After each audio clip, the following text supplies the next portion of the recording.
Spread kindness ni atong Lenten season ang gipakita sa mga personnel sa Talisay City BJMP Male Dormitory. Diin 15 ka mga individual o pamilya sa mga yanong na maligya ay gawas sa mga simbahan daplin sa dan sa Talisay City ug katong mga kabusgayod ang mga benepisyaryo. Mga pinutos sa mga canned goods, noodles, coffee, biscuits ug 5 ka kilong bugas ang ilang gipanghatag. Pagpakita sa pagtabang ug pagpaambit panahon sa Kwaresma. Samtang laing #Spread Kindness usab ang gipaambit sa usa sa mga pulis sa Talisay City Police Station ug mga force multipliers. Ngadto sa usa ka 14 anyos nga batang babay nga si Regine Ehorango nga taga Barangay Biasong, Dakbayan sa Talisay kinsa gahambing og sakit nga lymphoma cancer nga adunay mga komplikasyon.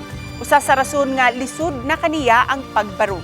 Bisan sa kasakit nga iyang naagian karon, nakapakita siya og pahiyom sa dihang nadawat ang dugay na nga mga pangandoy nga crutches.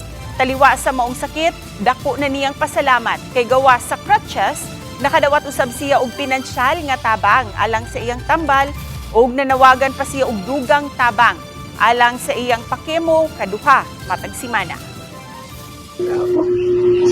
Baba. Grabe. Ay, baik. Iya, benar tuh kan matabangin.